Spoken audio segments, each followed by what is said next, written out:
जब घर के गार्डन में बुरी घास खरपतवार उगती है तो उखाड़ना पड़ता है। सिर्फ आपको कोई आइडिया अच्छा लग रहा है इसका मतलब वो सफल हो जरूरी नहीं है। स्टार्टअप मार्केट में बहुत बड़ा चेंज हो रहा है। इस financial day to day challenge की वजह से बहुत सारे स्टार्टअप साफ हो गए। नमस्कार साथियों, मैं आपका दोस्त लेखक बिजनेस कोच डॉक्टर उज्जवल पाटनी। यदि आप बिजनेस में हैं, यदि आप स्टार्टअप के किसी भी इकोसिस्टम में, यदि आप एम्प्लॉय हैं और यदि आप शॉकिंग न्यूज में इंटरेस्ट रखते हैं तो आज का ये शो बहुत ध्यान से सुनना। इंडिया वर्ल्ड का तीसरा सबसे बड़ा स्टार्टअप इकोसिस्टम है। जब पीयूष गोयल ने स्टार्टअप महाकुंभ में ये कहा, What are India's startups doing today? We are focused on food delivery apps, turning unemployed youth into cheap labor so the rich can get their meals without moving out of their house. And against that, what does a Chinese startup do? Work on developing electric mobility, battery technologies, and with that, they're today dominating the electric mobility ecosystem. We are very proud of what India has done. But are we the best in the world as yet? Not yet. Should we aspire to be? Or are we going to be happy being delivery boys and girls? और ये इतना ही मैं investors को भी कह रहा हूं, Aman Gupta, shark tank में जरा चेंज करो अपने पर्सपेक्टिव्स को। We'll need to think big. We'll need to be ambitious. Let's not limit ourselves with the past. पर दुकानदारी का ही काम करना है हमें, या विश्वव्यापी और इंटरनेशनल स्केल का भारत की पहचान बनानी है। और जैसे पीयूष जी का स्टेटमेंट आया, कुछ लोगों की राय घोर विरोध में थी, कुछ लोगों की राय समर्थन में थी। सबके अपने अपने कारण हो सकते हैं। ओला के भाविश अग्रवाल ने कहा कि हम लोगों को लाइफ स्टाइल एप्स या लाइफ स्टाइल बिजनेसेस के आगे अब हमको कुछ इनोवेशन करना चाहिए, हमको फ्यूचर टेक बिल्ड करना चाहिए।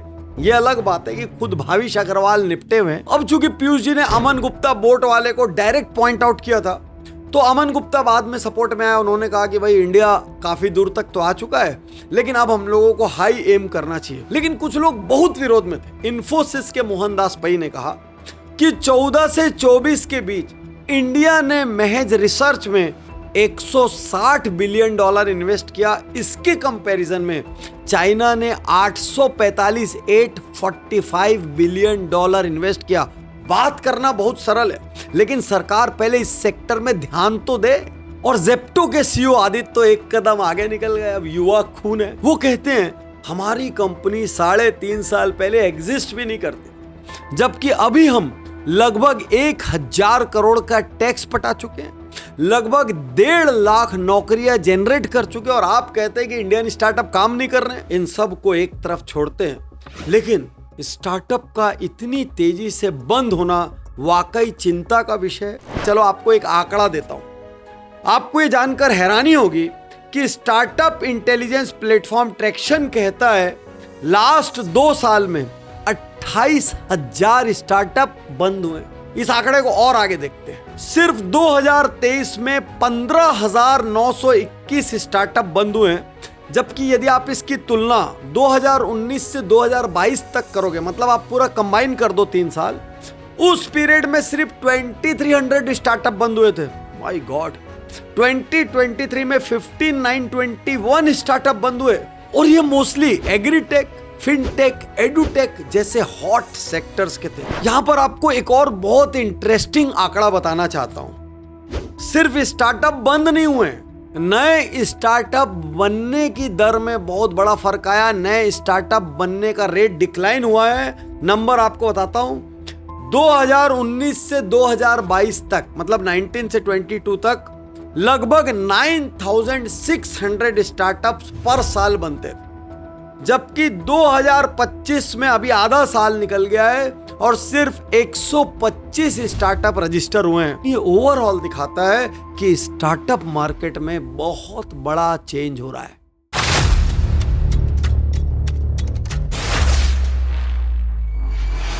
पहले किसी भी बात पे पैसा मिल जाता था, पहले किसी भी प्रोजेक्ट पर पैसा मिल जाता था।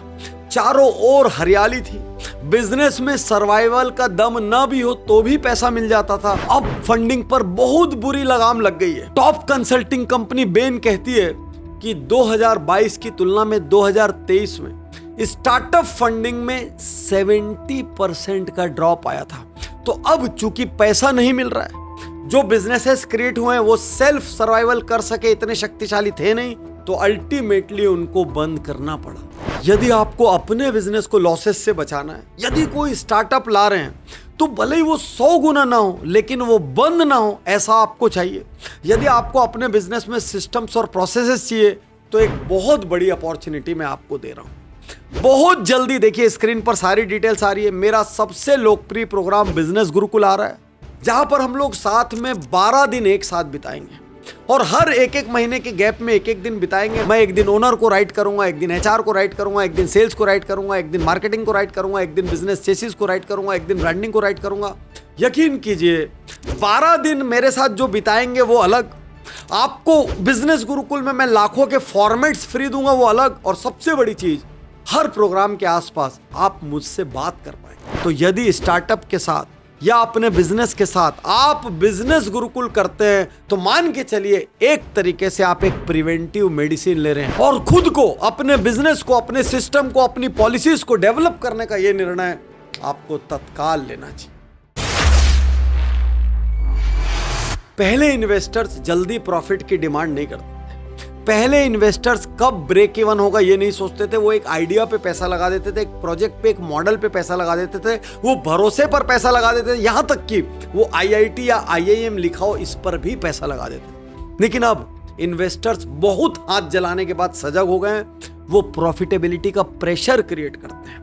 अब बर्न रेट हाई नहीं होना चाहिए। अब कंपनी को जल्दी अपना प्रॉफिटेबिलिटी शो करना पड़ेगा। यदि वो जल्दी शो नहीं करती है तो इन्वेस्टर्स उसमें पैसा नहीं लगाएगा। और बहुत सारी इन्वेस्टमेंट कंपनीज ने तो ये तय कर लिया है, यदि स्टार्टअप प्रॉफिट में नहीं है तो हम उसको फंड नहीं करेंगे। प्रोडक्ट एक नंबर था, लेकिन प्रोडक्ट मार्केट फिट सही नहीं था। टीम की सैलरीज बहुत हाई थी, सिस्टम में बहुत सारे लीकेजेस थे, बहुत सारा पैसा आ जाने की वजह से फाउंडर्स की लाइफ स्टाइल चेंज हो चुकी थी, खर्चे चेंज हो चुके थे, और साथ में इन्वेस्टर्स का प्रॉफिटेबिलिटी का प्रेशर। तो एक और आपने बहुत बड़ा खर्चा अपने सिर पर बांध लिया है। आपने महंगी टीमें रख लिए, महंगे ऑफिसेस क्रिएट कर लिए, आपने मार्केटिंग में अनाप शनाप स्पेंड कर दिया, आपने बड़े और महंगे ब्रांड एम्बेसडर रख लिए। तो जो भी पैसा आ रहा है वो एक्चुअली ऑपरेशन को भी सस्टेन नहीं कर पा रहा है। तो इस financial day to day challenge की वजह से बहुत सारे स्टार्टअप साफ हो गए। और यहां पर मैं कुछ बिजनेस एग्जांपल्स भी दूंगा। इंडिया की सबसे बड़ी सक्सेस स्टोरी बायजूस, जिसमें दुनिया के बड़े बड़े इन्वेस्टर्स ने बेहिसाब पैसा लगाया। एडटेक की डार्लिंग थी बायजूस, लेकिन वो कब बढ़ी थी? कोरोना काल में बढ़ी थी। लोगों को लगा कोरोना सालों साल चलता रहेगा। कोरोना 1.5-2 साल चल के खत्म हो गया, और उसी के साथ ऑनलाइन एजुकेशन का बबल बस्ट हो गया। लोगों को समझ आ गया कि ऑनलाइन एजुकेशन ऑफलाइन एजुकेशन का पूरा सब्स्टिट्यूट नहीं हो सकता। इसमें बहुत ज्यादा सेल्फ डिसिप्लिन की आवश्यकता है। पेरेंट्स हटे, बच्चे हटे, और बायजूस कोलैप्स हो गया। अब दूसरी ओर आप देखो, बायजूस ने दुनिया के सबसे बड़े खिलाड़ियों को अपना ब्रांड एम्बेसडर बना लिया। बायजूस ने दुनिया के अलग अलग देशों में खुद को लॉन्च कर दिया। लेकिन जैसे ही पैसे की इनकमिंग खत्म हुई, दोनों साइड से, इन्वेस्टर्स के साइड से इनकमिंग खत्म हुई और स्टूडेंट्स के साइड से एक्चुअल इनकमिंग खत्म हुई, और बायजू खत्म हो गया, और साथ ही साथ लेकर डूब गया अरबों खरबों रुपया।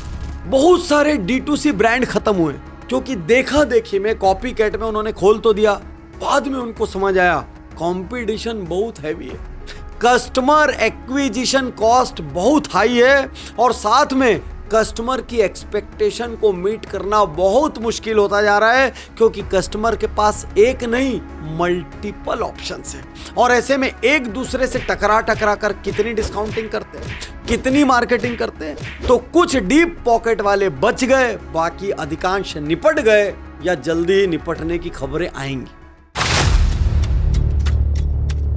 तो इन सब बातों का सार क्या है? सबसे पहले अपने दिमाग से बात निकाल दीजिए कि आपका आइडिया अच्छा होगा तो पैसा मिल जाएगा। यदि आपका बिजनेस प्रॉफिट दिखा रहा है तो ही पैसा मिलेगा। वो पैसा भी बहुत थोड़ा थोड़ा करके मिलेगा।